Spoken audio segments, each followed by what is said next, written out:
How's it going, YouTube? Welcome back to another video on the channel. And today we have something I don't usually do, and this is coverage of a regional qualifier event that took place yesterday in Jerusalem, in my country. And I really don't usually do these types of videos, but I am going to do every big event that is held in my country, just to give out a shout out to my local community, my friends, the people who I play with, and also to give you a look at how things look where I live. Before we begin, make sure to leave a thumbs up on the video, subscribe if you're new, and this was a regional qualifier, the new season, the ninja play mats, you know, all of that, and we do see some interesting things coming out of my local community that I'm really excited and happy to see. And out of 8, from the top 8, we have 5 Tearlaments Ishizu, as you saw in the thumbnail. We also have 1 Scareclaw variant that is really crazy. You really want to see that.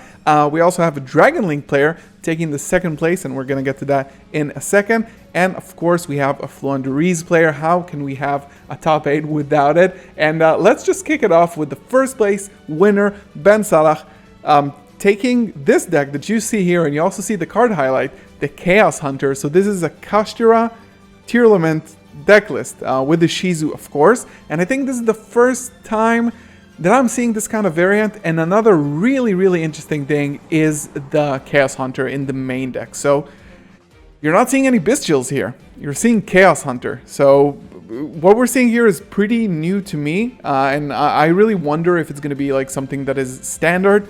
You summon the Chaos Hunter very easily. You can pitch something like the Agito or the Kelbeck, get additional effects. And you don't need to be afraid of Bestials and Shufflers at all. So I think that's really smart. Another thing that we have here is, of course, the Kashtira package with the Birth. If you get access to the Birth and you mill any one of your Kashtira monsters, you can just special summon it from the graveyard. We also have, interesting enough, number 89 Diablosis here, just to banish those one-of Kitkalos from the extra deck, which can be really powerful. And we do see this player specifically playing 2 Kitkalos in the main deck or in the extra deck. We're also seeing Orange Light, which is interesting. And we also see, of course, you know, you gotta play for time. So this is the 1st place, very interesting Kashtira Chaos Hunter Ishizu Tearlament list.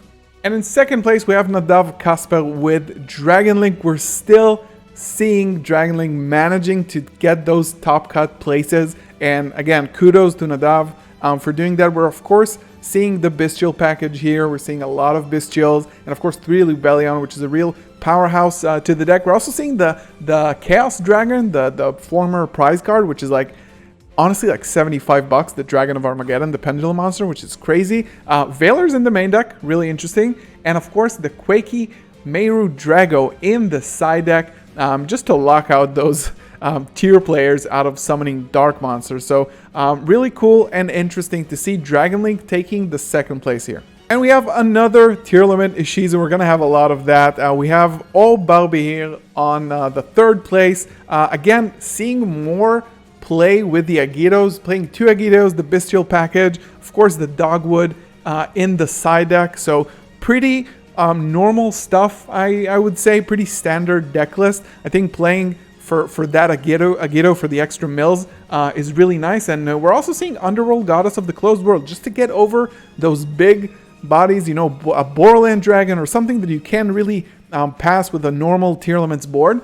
This outs pretty much everything. So this is the 3rd place or BARBI. And we have another Tearlaments Ishizu at 4th place. We have YOFFE, and this is very interesting. We're not seeing the Agito here. We're seeing 3 of every other name. We're seeing the Bestials, but we are also seeing Ghost Bell, which is very interesting. I think this is like a really good defensive card. You've seen my branded list that had Ghost Bell on and off, sort of, but just like as protection from things like, you know, Shufflers, Bestials, and of course just like negating Tearlament monster effects in the graveyard. We're also seeing, surprisingly enough, Galaxy Cyclone making a comeback. We haven't seen this card since, I would say, you know, the beginning of Tearlaments, Danger tier, where you would mill it just to out the Mystic Mine. But again, in the side deck, still really smart. We're also seeing the Volcanic Scattershot because it's a Pyro monster and a pointer of the Red Lotus. Very strong going 1st card. And you know, if you're missing that one piece in your side deck, I think this fills it up really well. And at 5th place, another Ishizu-Tearlament. We're seeing like back-to-back Ishizu-Tearlaments, really, really strong. We're seeing the one Agito here. This is 5th place, Roy Rabani, a very good friend. Shout out to him. And we're also seeing something interesting here, which is Gaga Cowboy. Yeah, it's not very surprising. We've seen that in feature matches. We're also seeing the Underworld Goddess here as well. But yeah, the Gaga Cowboy in the side deck, just like necessary. We're also seeing the Cyframe Gear Gamma to play around things like Dimension Shifter. So yeah, another tier, and again, another piece of the deck like specifically dedicated to winning in time. And at 6th place here, we have Eyal NIXON with Flu-1 Deriz. We're seeing kind of like pretty interesting things here. So first of all, the 2-barrier statue I think is becoming a little bit more standard just because of the fact that you know, your opponent, if they're playing Ishizu tier, is gonna mill the hell out of your deck if they see that you're playing Flu-1 Deriz. And we've seen a lot of Agitos here, so you might just lose access to your first one, or the only one if you're playing one. And yeah, we're also seeing DD Crow here. We're seeing 2 Ryza in the main deck, but we're seeing Apex Avian in the side deck, which I think is a very interesting choice.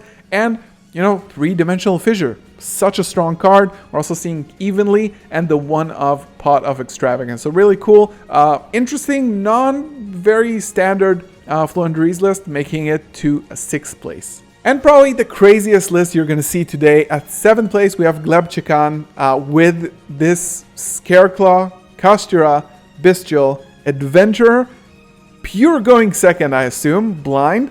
We're seeing a lot of interesting things here, besides the fact that you have, like, of course, the Adventure engine, which is also good as like a bounce engine going second. It synergizes really well with Rykard because when you summon the Rykard, usually you would have already like 3 monsters in defense position, so it's practically like another draw. And really crazy stuff here. Book of Eclipse, we've seen Joshua Smith's list playing Swords of Concealing Light. Just like shutting down the Tearlaments board is pretty insane.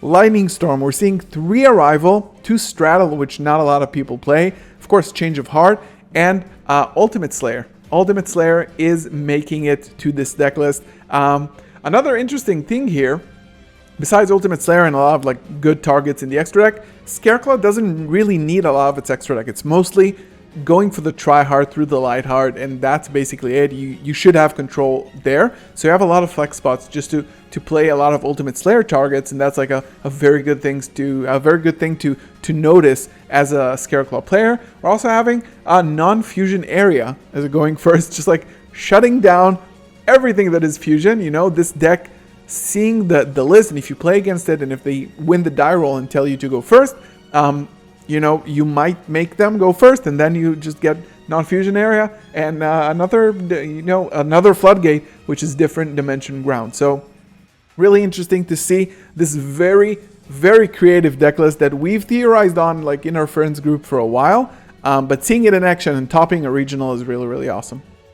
And lastly, we have Guy BOHADANA at 8th place. We're seeing the one Agito, and we are seeing Diviner of the Herald, something that we don't see consistently across a lot of lists. We're also seeing the orange light, and of course, since you are playing the tuner, you might as well play Baron de Fleur, which is really crazy in this deck. We're also seeing 1 Rhino Heart. We're seeing 3 triple tactics in the main deck, and also another card that we didn't see. We saw 4 other Ishizu Tearlament lists. So in a tier 0 format, you would assume that something like Ghost Reaper and Winter Cherries will be played a little bit more, but we don't really see that often, and that might be the extra spice that got this guy the top 8 finish with this list, with a very strong card that is Ghost Reaper and not a lot of people playing it. So, of course, congratulations to everybody involved making the top cut. Thank you so much for watching. Special shout out to Uri for sending me the deck list. Shout out to all of our community.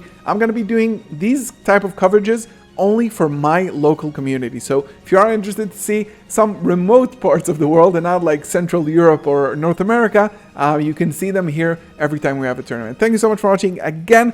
Make sure you hit that thumbs up button, subscribe if you're new as always, and I'll see you in the next one. Peace.